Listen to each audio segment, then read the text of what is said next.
क्या दुश्मन हमारी ये जो गैर मुस्तहकम सूरत हाल है इसका फायदा उठा सकता है, इसको इस्तेमाल कर सकता है और कर रहा है? बिल्कुल कर सकता है और कुछ हद तक कर भी रहा है, और वो हमारा दुश्मन नंबर 1 हिंदुस्तान है। बता दें कि रूस में एक मीटिंग के दौरान रूसी राष्ट्रपति व्लादिमीर पुतिन ने इस बात को साफ कर दिया है कि मिनिस्ट्रीज, एजेंसीज और एडमिनिस्ट्रेशन के जो तमाम लोग हैं वो अब विदेशी गाड़ियों का इस्तेमाल जो है वो कर रही हैं। इसके अलावा चीन भी इनके खाली किए हुए कारखानों का इस्तेमाल कर रहा है और वहां पर अपनी गाड़ियों को असेंबल करके उस तरह से भारत ने मेड इन इंडिया और लोकल फॉर वोकल की बात कही है। अब उसी तर्ज पर रूस का हमने चाइना के मुंह में पानी आ रहा है क्योंकि इनके पास कोई बिजनेस है नहीं आज की डेट में।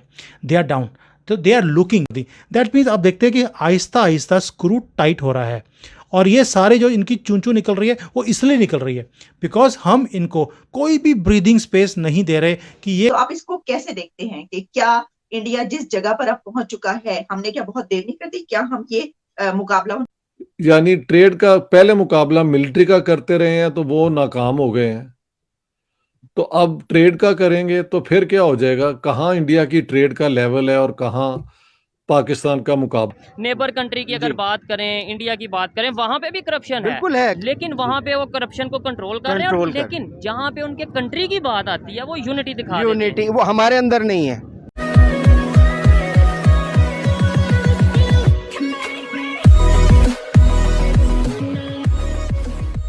नमस्कार दोस्तों, अब मान लीजिए कि आने वाले दिनों में इंडिया और पाकिस्तान के रिलेशन सुधर जाते हैं।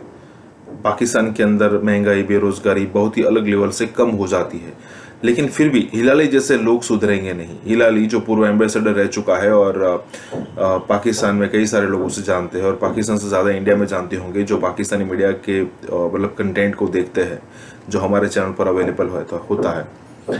अब हिलाली जैसे लोग जिनको बचपन से यही सिखाया गया है, और हिलाली जैसे करोड़ों लोगों को बचपन से यही सिखाया गया है कि भाई इंडिया आपका दुश्मन है, दुश्मन नंबर 1 है, हिंदू आपका दुश्मन है। और जब से ये मोदी और आरएसएस आए तब उसमें थोड़े टर्म्स ऐड हो गए हैं, जैसे मोदी है, जैसे आरएसएस है, जैसे योगी है, जैसे हिंदुत्व आइडियोलॉजी है, वगैरह वगैरह। लेकिन देखने वाली सबसे बड़ी बात यहाँ पर ये है कि ये लोग मतलब इंडिया कई बार खुद मतलब जो इंडिया की सबसे कट्टर सरकार कही जाती है बीजेपी सरकार, वो भी कई बार कह चुकी है। और पिछले इतने सालों से ये सत्ता में होने के बावजूद भी उन्होंने टेक्स्ट बुक में ऐसा कभी नहीं पढ़ाने की बात की कि पाकिस्तान इंडिया का दुश्मन नंबर 1 है। लेकिन फिर भी पाकिस्तान कभी नहीं सुधरने वाला, ना ही वो देखने वाला है कि क्या इंडिया इस टाइप की स्ट्रेटेजी अपनाता है।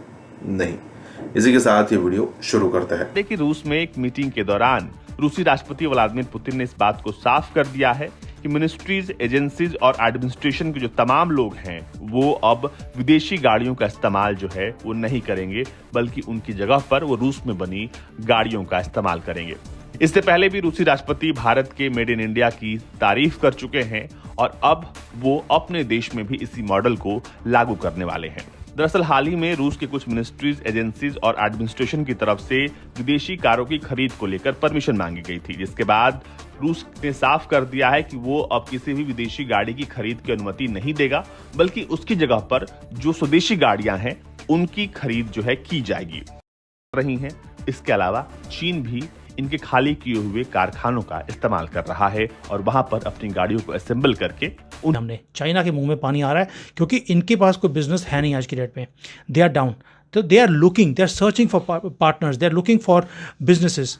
इसलिए इन्होंने पहले अपने BYD जो इनकी बहुत बड़ी कंपनी है, यहाँ पे सेल्स हो नहीं रही, तो ये चाहते हैं कि भारत में इन्वेस्टमेंट की जाए। भारत ने बंद कर दिया उसको, नहीं चाहिए, बाहर निकलो यहाँ से।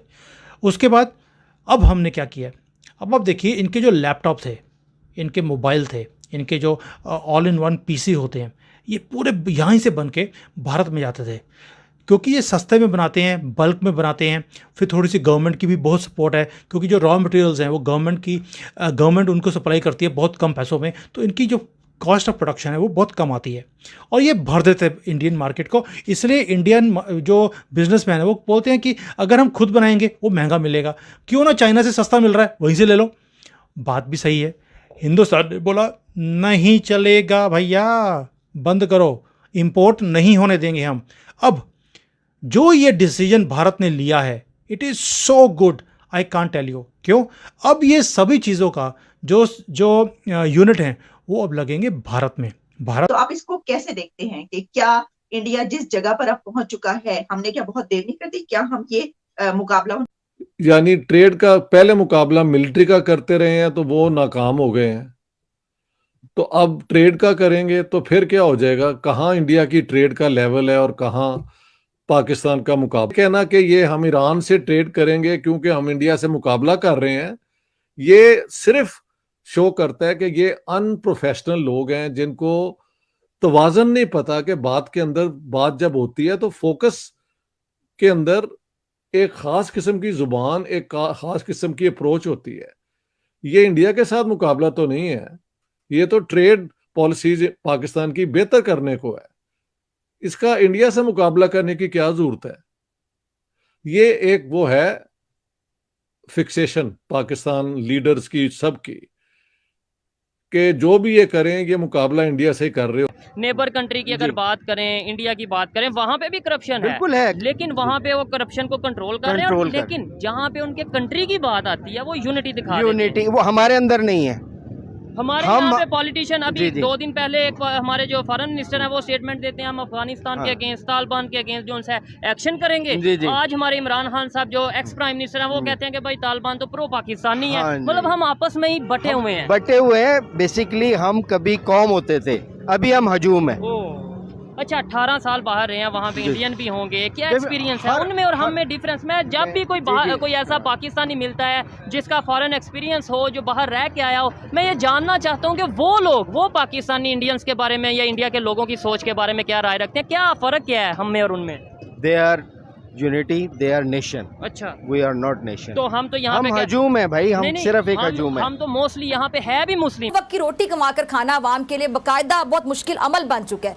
ऐसे में जो दहशतगर्दी सर उठा रही है, ये दहशतगर्दी का मुनज़्ज़म होना कितना खतरनाक साबित हो सकता है? और क्या दुश्मन हमारी ये जो गैर मुस्तहकम सूरत हाल है इसका फायदा उठा सकता है, इसको इस्तेमाल कर सकता है और कर रहा है?